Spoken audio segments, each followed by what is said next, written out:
Thank you very much. Look, it's wonderful to be back in Hobart, in the bosom of the ICT industry, as it were, and also with so many of my very good parliamentary friends and colleagues. Stephen Parry is my Deputy President of the Senate and obviously a Tasmanian Senator. Will Hodgman, your state opposition leader, a very good friend, and the next Premier of Tasmania, I hope.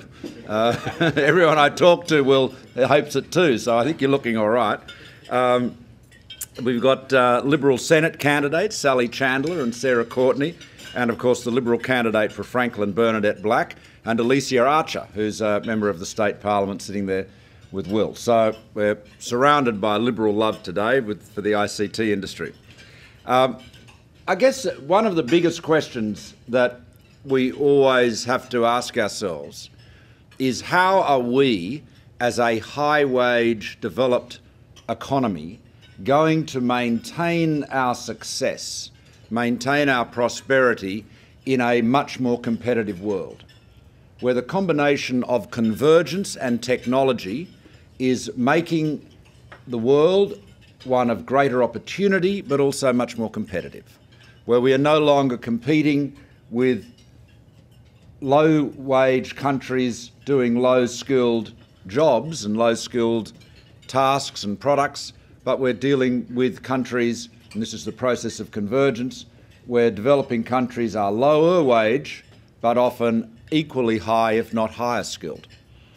Also technology, which has opened up so many opportunities, as everybody knows, from the hardware and sort of home furnishing store I was in earlier today, who's got an online site they're hoping to attract more business to, so we were delighted when we were there. Bernadette and Stephen and I were there. We were delighted to tweet its URL to 157,000 followers on Twitter. So, Will, I'm hoping that brings a few dollars into the Tasmanian small business economy. But from shops like that have got opportunities in the online space, but also what it means, of course, is that more and more industries are trade exposed. You know, if you think about what industries were trade exposed 10 years ago, so many more are trade exposed today. So all of that is a time of enormous challenge and enormous opportunity. And the key to success in that world is people like you. People who are innovative, who are creative, who are technologically savvy, who are constantly striving to be the world's best and recognising that more than ever, geography is no longer a barrier to global impact, to global success. So this is critical work, absolutely critical work. Unless all of our industries and businesses are world's best, are the most competitive, the most skilled, then we will inevitably lose out in the more competitive world, which we are now into. Now, Australians are by nature very innovative. We are what I would call a non-deferential society, where we're less likely to not want to propose a new way of doing things because it's a new way of doing things. We're less likely to defer to seniority or past practices than a lot of other cultures, so we're non-deferential, we're well educated, and our track record on taking up new technologies, as you know, is very high. And I've just got one interesting statistic. Google had reported that smartphone adoption in Australia in the first quarter of last year was 52%, that running as the second highest in the world after Singapore. The percentage of online transactions, retail transactions, is estimated by Booz & Co, the consultants, to be the third highest in the G20. So Australians are great adopters of technology. However, one of the big challenges that we face, and you would face this in your businesses, is access to skilled persons with qualifications in the so-called STEM fields of science, technology, engineering and mathematics. They account for 26.4% of all graduates in the OECD, but in Australia that ratio has fallen from 22.2% in 2002 to 18.8% in 2010. Now, I am not saying, as Shakespeare did, I think in Henry IV, first thing we do, let's kill all the lawyers, because I would be an early casualty after all. But it does seem to me that we need to have more graduates in science, technology, engineering and mathematics, and perhaps we don't need quite as many lawyers as we've got. So that issue of skills is a critical one. There's no easy solution there, but no, it's not something where you can wave a magic wand and make it happen. And obviously, the thing that drives people to study in these fields is job opportunities. I have to say, I discourage as many young people as I can from doing law and from doing any subject which doesn't have a quantitative edge to it. I encourage any young person who asks me what should they do in their further studies, I say try and do something that is quantitative, whether it is in science or in engineering or in mathematics or even in finance. Anything that is quantitative will give you the intellectual skills that will then enable you to apply that to so many different situations, including obviously computing and electronics. So that is a big challenge for us. Now, the big issue that I'm grappling with at the moment, which I'll talk about now, which relates to all of this, is the NBN and connectivity more generally. But the first thing I want to say before going to that is you don't turn a town, a country, an island into the latest Silicon Valley simply by having high-speed broadband. There's so much more than that. There are cultural issues. There are questions of what my old partner in Aussie Mail, Sean Howard, used to call technological imagination. He used to say the scarcest resource in technology, in the IT world, is not the hardware or the pipes. It's not even the latest software. It is the imagination that people have as to how to apply it. It is that imagination at the applications level, whether it is an app on your iPhone or a practical use of technology in a business. That is what is absolutely critical. So encouraging that is vital. So connectivity is necessary but not sufficient for leadership in the technology sector. Now, what is wrong with the NBN? What is wrong with the NBN is not the vision of everyone in Australia having very fast broadband. We are absolutely committed to that. I give you this pledge. This is our commitment. We will complete the NBN. We will complete the construction of the NBN. And we will do that sooner and at less cost, cheaper, in other words, than Labor can. Labor's project is basically, it hasn't ground to a halt yet, but it is heading, regrettably, in that direction. In the last 9 months, in this state, which as you know was intended to be the showpiece for the NBN, they have passed 2,000 premises. The NBN Co will not tell us how many people are actually actively connected to the fibre network. The last figures we have from them were as of June last year, in which there were 700 premises connected. Now, I assume it's more than that, but how much more, we don't know. They have failed to meet every target that they have set, every construction target that they have set. They said in 2012, in their first corporate plan, 2010 I should say, in their first corporate plan that they would pass 1.3 million premises with fibre by June 30 this year. They said in August last year they would only pass 340,000. Now they're estimating that they will pass about 200,000, and it's by no means clear that they will even get that far. This is a colossal failure. You've got in WA, South Australia and the Northern Territory, after 20 months of construction activity, there is not one additional premise that can be connected to the fibre. So they've on the face of it, achieved nothing in that time. And you've seen all the problems between NBN Co and the contractors. So there are some very serious management problems associated with the NBN Co. A lot of that, you can blame the management to some extent, but right at the core of it is Labor's utter lack of business sense, their unbusinesslike way they went about this project. You know, I can understand, and all the politicians here can very well understand, any politician standing up and saying, men and women of Australia, no child shall live in broadband poverty. This is my pledge. You can understand that. But having made that bold promise, you would expect your politician, your leader, your Prime Minister, to go off and make sure they had some smart people do their homework and get the most cost-effective solution to fulfil that pledge, to do some analysis. None of that was ever done with the NBN. There was no cost-benefit analysis that was ever done. There was no attempt to work out what the various options were to deliver very fast broadband to all Australians. Now, there was no investigation of what other markets were doing.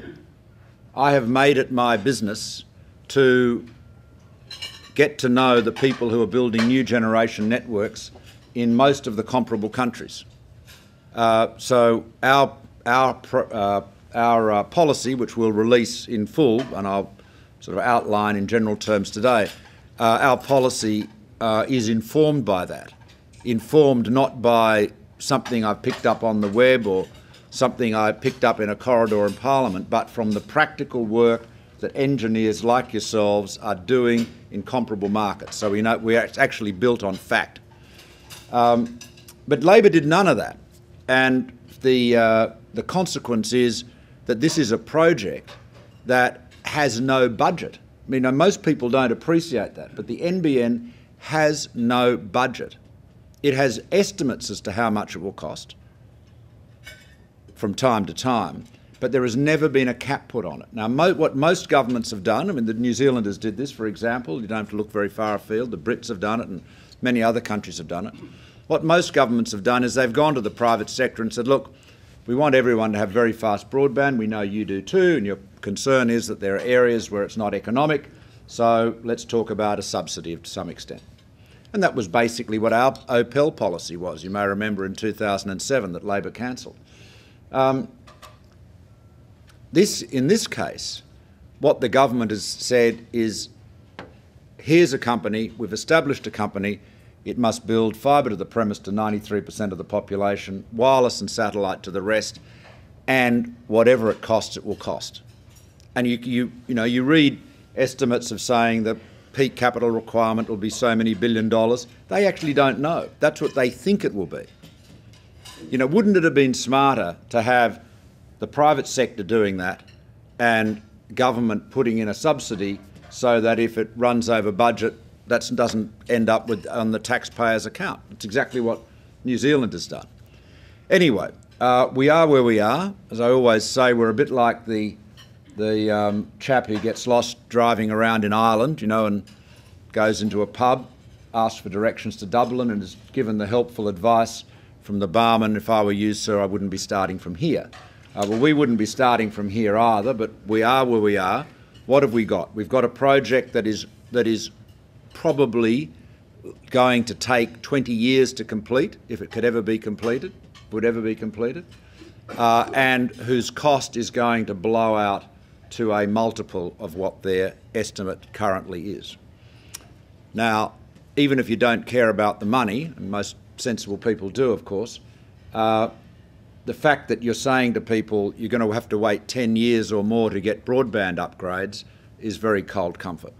So what is the solution? Well, the solution is that we have to treat technology as a tool, not as an article of faith. And so what we will do is ensure that all Australians have very fast broadband, and we use the technologies that are most cost effective. What that means in the built-up areas, the so-called brownfield areas, there will be much less fibre to the premise. Fibre to the premise will go to areas where it's appropriate, whether because there's a commercial need for it or a need for it. You know, it might be not commercial, it might be a big institution, it might be business centres, it might be areas where the copper has especially high maintenance problems because of a lot of groundwater and it's cheaper to just replace it. But by and large, what we'll set up is a fibre to the node approach. And what that means, as you know, is that you take the fibre out through the east-side ducts to the distribution points in your existing copper layout. You hook that up to an electronic device, a node, or MSAN, ISAM, there's all sorts of acronyms that describe them.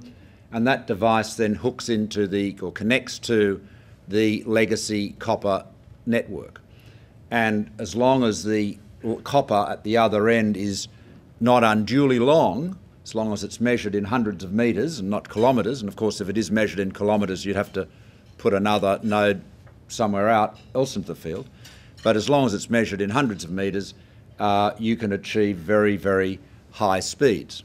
And again, if you look at what the United Kingdom has done, and they're probably doing the most active rollout of this kind at the moment, their headline product is 80 megabits per second.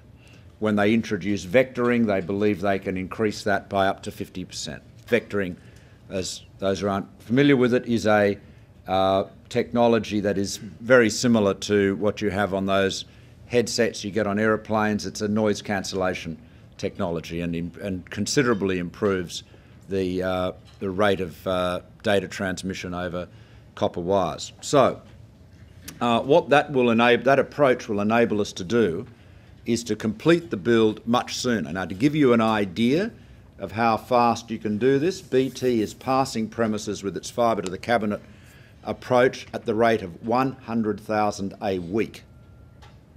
Why is that? It is because, my friends, the sad reality of life is this: Moore's law does not apply to digging holes. It applies to computers. It applies to all sorts of electronic devices. They get twice as powerful every 18 months. Digging holes does not get twice as cheap every 18 months. Probably gets more like twice as expensive. And the thing that kills you in terms of cost with all of these telecoms projects, as you know, is just the cost of digging the holes and all the labour costs. So if you can stay out of the customer's premise, that is enormously valuable in terms of saving money. Now, I just want to close with one thing that will be of particular interest to you. Often people will cite the well, actually, I want to make two observations. This is a very important one, which this audience will appreciate. And this may help you when you discuss it with friends who are not as technically, literate as you are. It's very important to recognise that the utility, the value of bandwidth, does not increase in a linear fashion. So if you imagine you're starting off with dial-up here and you've got 150 megs or 200 megs or whatever you like there, you can draw a line between the two. The utility of increases in bandwidth are not linear. That is to say, if you're on 10 megs now, going to 20 is more valuable. There are more things you can do with 20 than you can do with 10, but it's not twice as valuable. And going from 20 to 40 is certainly nothing like twice as valuable. Indeed, for many people, there isn't going to be much of anything they can do at 40 they can't do at 20. And going from 40 to 80 is probably, from an experience point of view, again, for most people, for most residential customers, is going to make no discernible difference at all. So your bandwidth can be going like that, but your utility rises and then bends and flattens. That's a very important concept to bear in mind. The second thing, and this is the thing that drives the economics, is that the cost of providing that additional bandwidth does not increase in a linear fashion either. So the cost of going from dial-up to, say, 10 megs was the cost of putting a DSLAM in the exchange. Not a lot of money. The cost of going to, say, a ubiquitous 25 megs, and with most people at, say, 50 megs, which is what you can do with fibre to the cabinet, say that's some hundreds of dollars per customer, per premise. But then to go to 100 or 150, suddenly you're talking about spending thousands of dollars. $2,500, $3,500, $4,500, $5,000 per premise. Depends, obviously, what type of premise and where they are. But you're talking about big money. So the economic problem with this, and this is the problem that telcos grapple with everywhere, is that as the increase in utility starts to decline and flatten, that is when the cost of providing that additional bandwidth takes off and goes through the roof. So there's a very ugly gap there. So just reflect on that. We'll talk about that later if you like. Now, the final thing I want to just observe, because I know this is very relevant for you guys. People say, well, okay, you're going to do fibre to the premises in new developments. You're going to do it in business centres and places where there's a lot of demand. But what about me? I'm running my software business from home or out, in a largely residential area. And I'm surrounded by all these people that will be perfectly happy to get a fibre to the cabinet service and, I'll be thrilled to bits. But what about me? I need to upload and download huge files. I've got an architectural practice, say. I'm communicating with my partners in Shanghai or Buenos Aires or somewhere. What about me? Well, this is where technology comes to the rescue. There is a product that is very available and we'll make sure is available called Fibre on Demand, where you basically say, we will take a fibre to you. This is being deployed in the United Kingdom at the moment. The rate card they've got is that basically there is a £500 flagfall and then it's about £1,000 per 500 metres. So if you were 1,000 metres from the node and you wanted to have 1 gig symmetrical service, they will pull a fibre to your premise for 2,500 quid, which is less than $4,000. Now, from a business point of view, that of course is very, very valuable and very affordable. And I'm not saying we would adopt that pricing model. There are other ways you could do it so that as more people came onto the fibre, you could reduce or rebate the initial investment by the first person who took it up. But we'll look more closely at that as we get after the election. But the fact of the matter is there is a very affordable and doable fibre on demand product. And that takes a lot of the anxiety out of this broadband issue, because it means that you don't have to put fibre suitable for running a international architectural practice into every house in Hobart. You can provision every house in Hobart with the bandwidth, more bandwidth than they would likely to want or pay for. But for those people who need something that's very, very high speed, there is the mechanism and the technology to do it, and I'm happy to discuss that later. So our approach, again, I repeat, we will complete the NBN. It will continue to be a structurally separated, wholesale-only, layer 2 bitstream service. We will complete it sooner, cheaper, and hence more affordably. And we can talk about cost later, but if you've only got to look at the struggles the NBN Co is having with the ACCC and the commentary that's been around their pricing proposals to see that, oddly enough, or not oddly enough, inevitably, if you have an overcapitalised government monopoly, as they have, you're going to get higher prices. So, and we will address that by building it in a much more cost-effective way and by opening it up to competition. We'll eliminate regulatory obstacles to competing with the NBN, instead of what Labor has done, which is to seek to make it a government monopoly. So on that note, I thank you for your attention. Hope I haven't bored you, and I look forward to your questions. Thank you.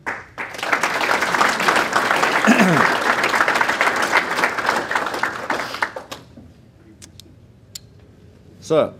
Just a quick one. Just say, I've been told that you should say your name and who you work with. Oh, it's David Torres from Anderson Walker. Right. You're probably one of the two politicians probably that actually employ our own business and respect as probably the CEO. What is your business? A basically doing IT services. Oh, phew, okay. Yeah, so, That's good. but just Yeah, from a no. strategy point of Not view, a law firm. if you were to extract yourself out of the politics of everything, Yeah. and put you in charge of literally rolling out businesses for TasICT, would you have a slightly different slant? I know we want to be good corporate citizens who not live off the government purse, but is there a way you'd sort of say, would you change your policy a little bit differently? Or? No, I don't think so. I think what you want, look, you know, your president spoke about this earlier. I mean, you need ubiquitous broadband. That's important in Tasmania. But above all, you need affordable connections to the core of the internet.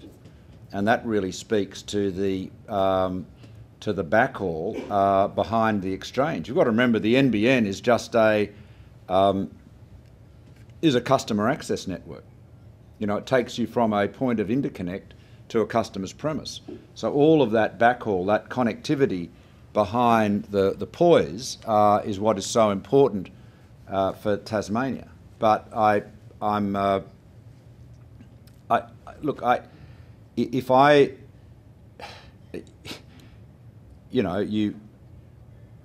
don't see there is any benefit, any utility benefit in the approach the government is taking with the NBN. I mean, some of it is quite unhinged. I'll give you an example of how unhinged it is. Practical example.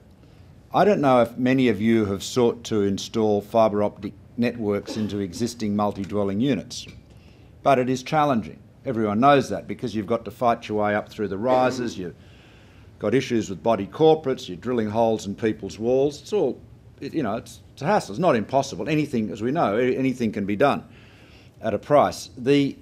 So that is why in every other market I'm familiar with, the standard practice in multi-dwelling units, when you do broadband upgrades, is to terminate the fibre at a MUX or some similar device in the basement or the telecom room. They even do that in Korea. In Korea, when they build new residential towers, which are 50 stories tall, they run Cat5 cable through the building. The LAN in the building is copper. The NBN Co, for purely political reasons, has been told that they have to run fibre into every apartment.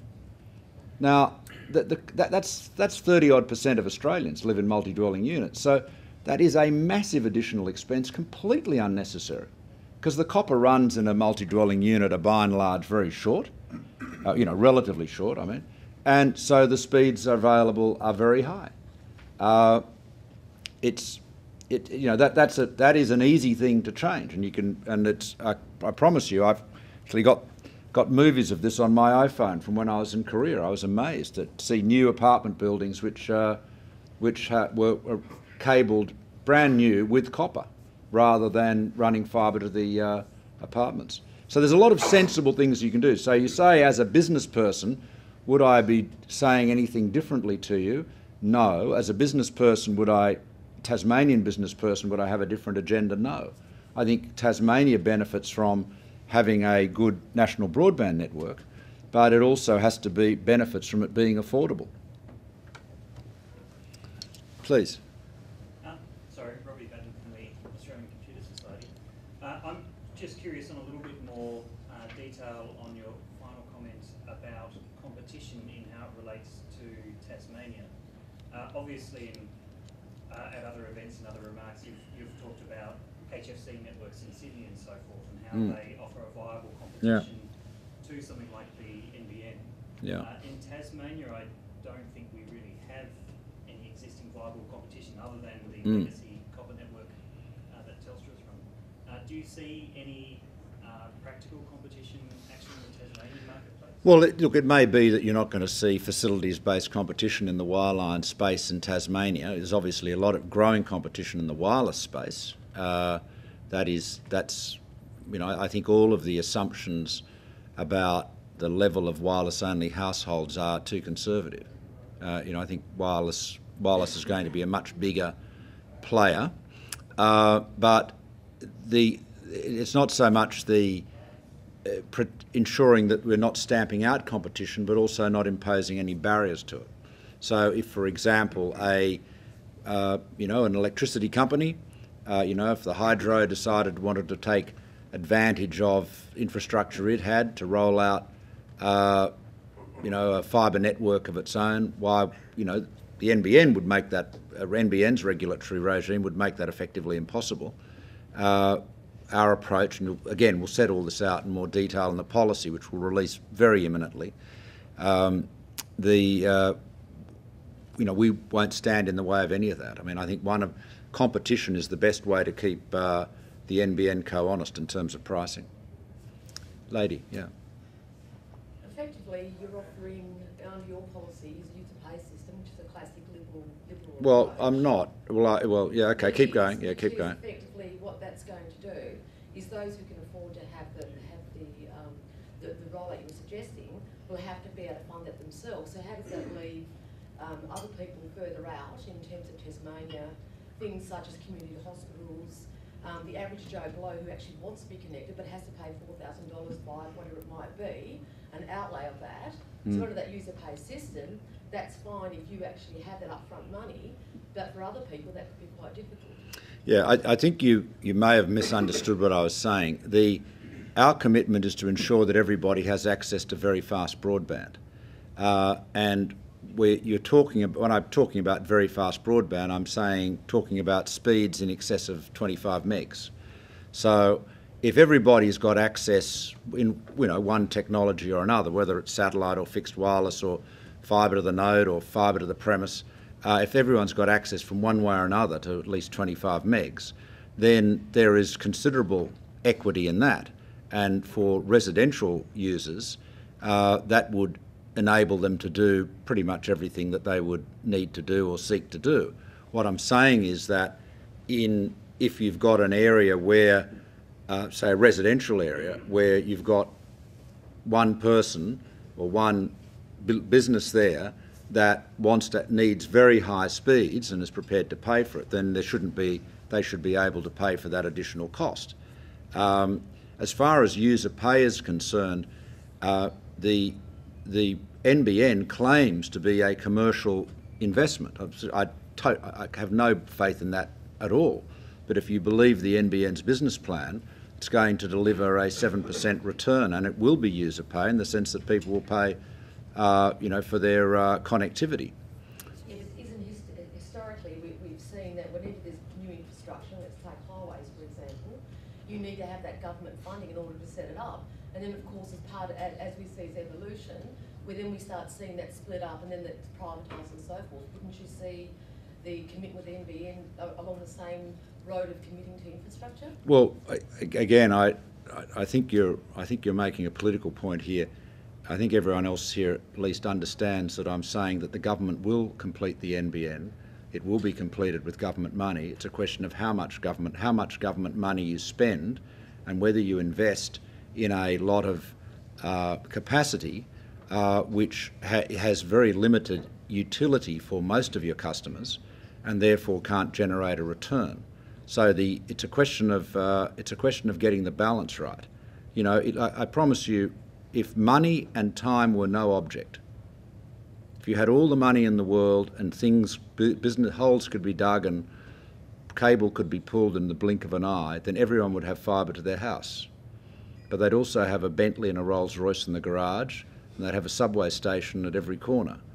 You know, so if you're in the real world with scarce resources and competing claims on those government resources, you've got to use them in a more responsible fashion, and that's the argument we're making. That's the point we're making. And the criticism we made of the NBN at the outset was that it would cost too much and take too long, and you know, it doesn't give me any pleasure or much pleasure to say that we're being proved right. The rollout. And your solution, therefore, with how you've just described it, will be rolled out better than that within 10 years?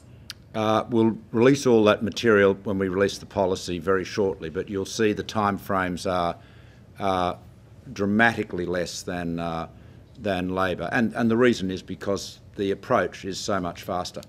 Okay, gentleman here with the purple watch. From Sense 2, the Tasmanian environment is highly regionalised, and the NBN design has about 22% of the population in Tasmania on wireless or satellite. Yeah. And that's because the communities are in that small number of premises. But they do have D-SLAM, ADSL telephone. So Yeah. would you start to look at fibre to the node, VDSL type Yeah. options into those small communities? Yeah, very much so. And this is, I'm really glad you raised this.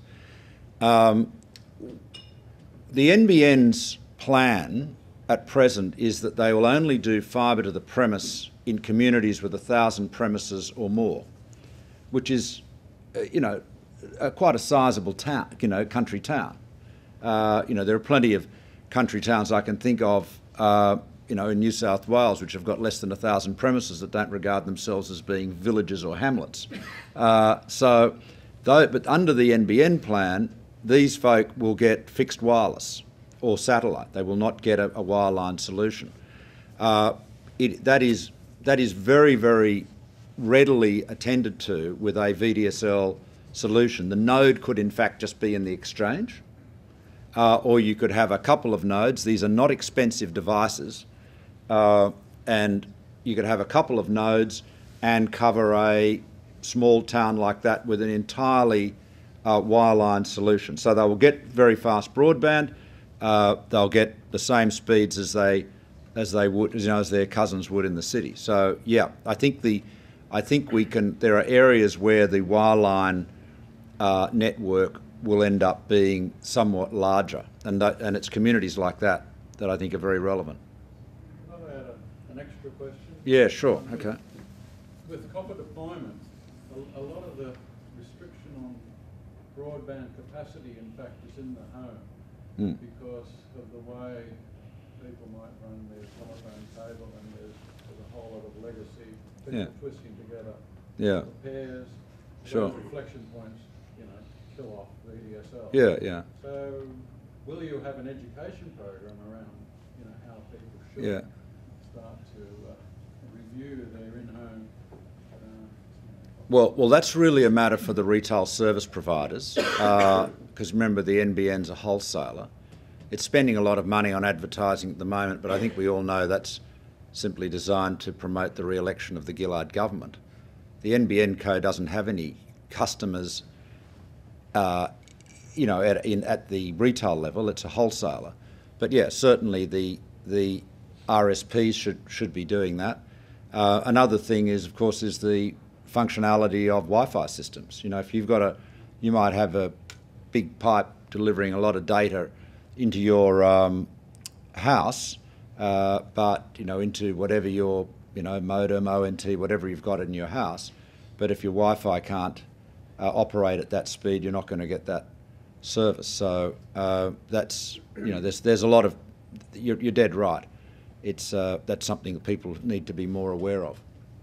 Gentlemen, right there at the back. Malcolm, Darren Alexander, I'll disclose, and I'm probably the biggest supporter of the role at the NBN in the room, so I'm happy to share that with you to start. Good. God bless you. But what I thought I'd ask you is... Well, why aren't you out there digging some holes? I mean, seriously, healthy young fellow like you should be out there. They're hardly making any progress. It's a lack of labour. Can I ask you a question? At the end of the day, regardless of what people think about policy, I think it's good that you're here and you're actually sharing it, because I think a lot of us in the room would like to hear what the level of federal policy is going to be, and I'm sure you'll release that eventually. Yeah, well, release it very, very shortly. Yeah, very shortly. So I'm sure the media and I will be looking forward to hearing that later. But the question I wanted to ask you is, you kept talking about the copper network, using the fibre to the node. So what's the cost-benefit analysis around that? Because right now, we all know that most of us know that the copper is very expensive, and hence the fact that tells The copper's expensive. Well, the maintaining the copper network. So you're going to fibre to the node. So you're going to do that. So what is your cost benefit? Well, we'll publish all. We're going to get.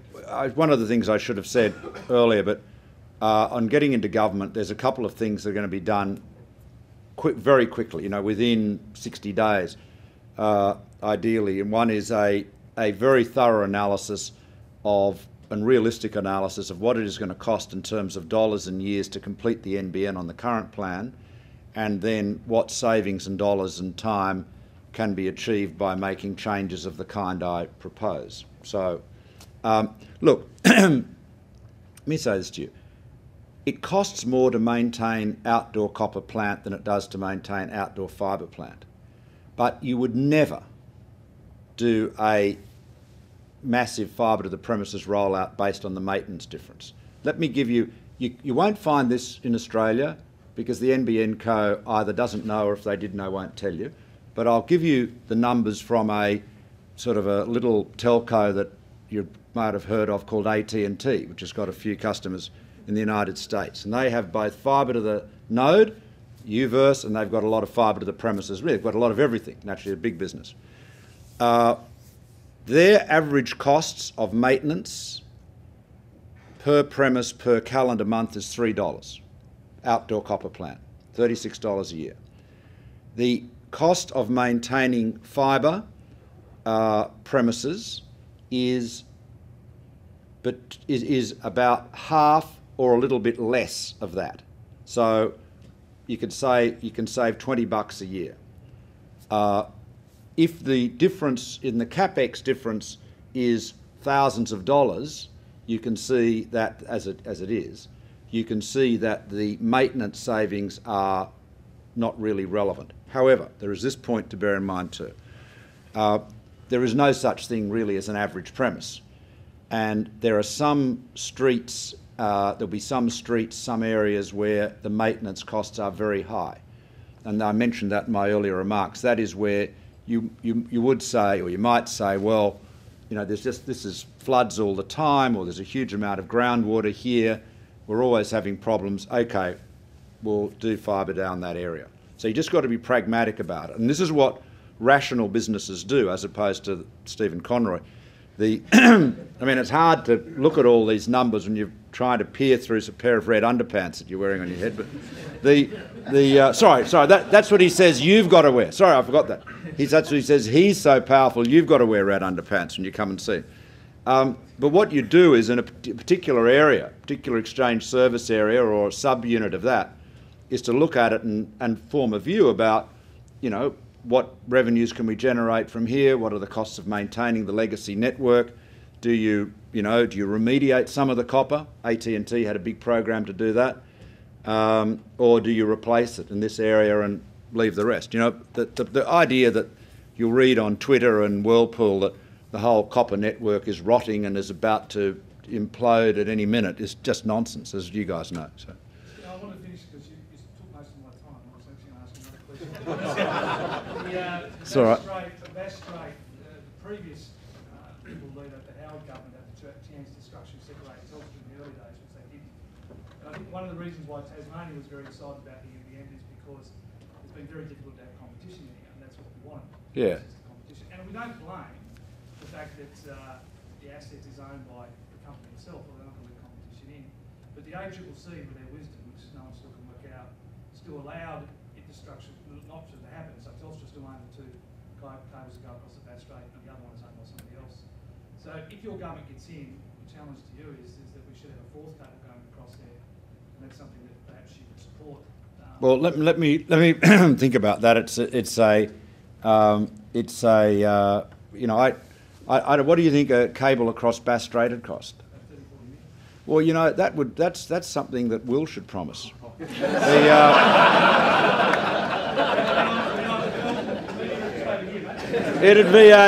It would be an absolute, you know, seriously, because you see the thing is that if you one of the things we want to do is to encourage lots of other people, local governments, businesses, state governments, to invest in this infrastructure. And this is what happens in every other country. You know, in Europe, you see a lot of activity from local governments. In Britain, in the 1/3 of Britain that is not being covered by BT, you know, on its own nickel. I mean, the BT is upgrading to very fast broadband 2/3 of the country for £2.5 billion. That's actually now 19 million premises, so you can work out how cost effective it is relative to fibre. And the reason they didn't go for fibre is it would have cost 28 billion quid. But the 1/3 that is not economic, there is a variety of government subsidies to do that. They're very small amounts of money relative to what we're spending here, about £800 million in fact. But you see quite a few local governments doing things there. I mean, it's be an interesting proposal, because if you worked out, I mean, maybe there's something for Tasmanian industry to get together and do that. Because if you spent $30 million to build that, what that would do, of course, is reduce the cost of connectivity for every business in Tasmania. So because what would happen is Telstra would, faced with additional competition, would just meet the market. That's what, every time where the regional black spots program has been rolled out, every time additional backhaul has been put in, the prices come down. Competition does that. Anyway, that's just I'm just trying to. Will and I are very good friends, and I haven't made any trouble for him lately, so I thought now's a good time to suggest that. I'm with you on this one. You've seen what they've done to the budget. Will says it's a federal issue. Anyway, fair enough. All right. Any more questions? No. Okay. We're done. Well, thank you all very much.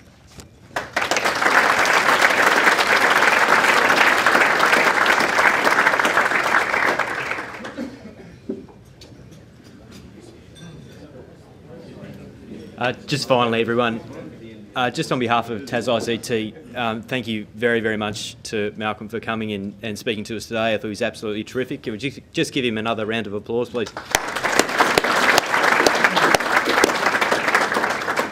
And just finally, thank you all very, very much for coming and supporting TasICT and the ICT industry in Tasmania. I think it was a really great speech, and we hope to see you all at the next function. Thank you.